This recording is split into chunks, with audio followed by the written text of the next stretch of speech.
Okay, so second video, the asterisk. We have the perfect circle that we did there. Thanks to Paige.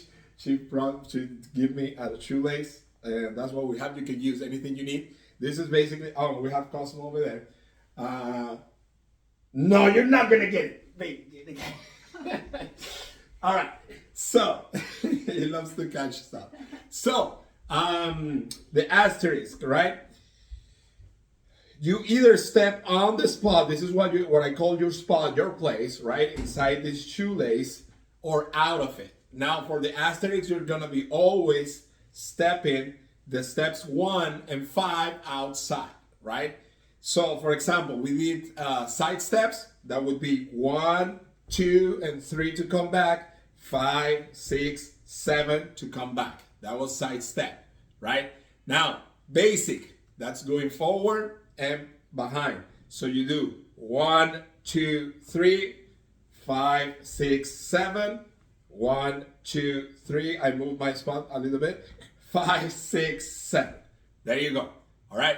Now, the other steps we saw was crossing behind, right? Let me move this a little bit because it's a little bit sticky. There you go. So, crossing behind. So, I said crossing when you're moving your left to your right side. And in this case, behind. As I said, crossing behind. All right?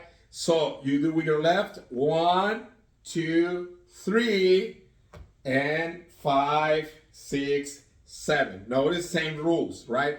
I step outside in 1, 2, 3 my spot, and outside in 5, 5, 6, and 7 on the spot, right? So you gotta practice that fluently, I would say. So the other step was crossing forward. So instead of stepping behind, you step forward and crossing because my left goes to my right side. So 1, 2, 3, and 5, 6, 7. 1, 2, 3, and 5, 6, 7. All right. Tip for this crossings, right? I am moving my torso and my body, and that movement happens the whole time, especially in the pause. So I'm doing 1, 2, 3, and during the pause, I'm turning my body, sliding a little bit my feet, and then 5, 6, 7, right? Same thing with crossing behind. 1, 2, 3, I keep turning my body in the pause, and then 5, 6, 7. So the pause is only for my feet, but the rest of my body is still moving, okay? Very good. And we did side steps, we did basic, we did crossing behind and forward. Bonus ones, we can do diagonals, right? And you can do diagonal mostly forward. You can do 1, 2, 3, 5, 6, 7. 1, 2, 3, 5, 6, 7. And actually you can do it behind if you want as well. 1, 2, 3, 5, 6, 7. But this is not a common step, right?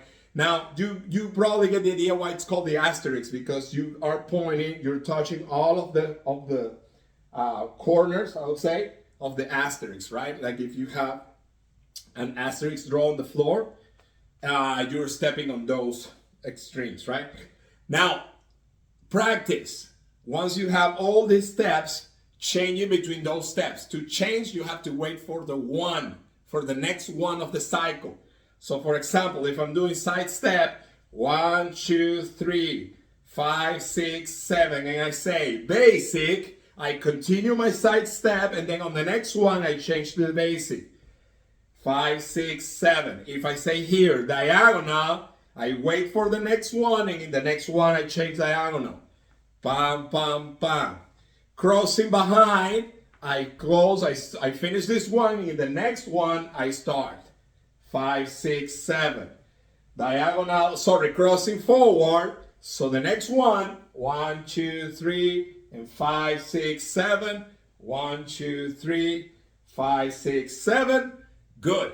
And one thing I didn't I didn't remind you, was the arriba. Arriba, all the steps are in your spot, right? So if I say arriba, you do 1, 2, 3, 5, 6, 7. 1, 2, 3, 5, 6, 7. And remember, I was very focused on the steps, not applying any attitude, but my hands above my hips, right? My hips and my waist. Okay? Very good. That would be the asterisk.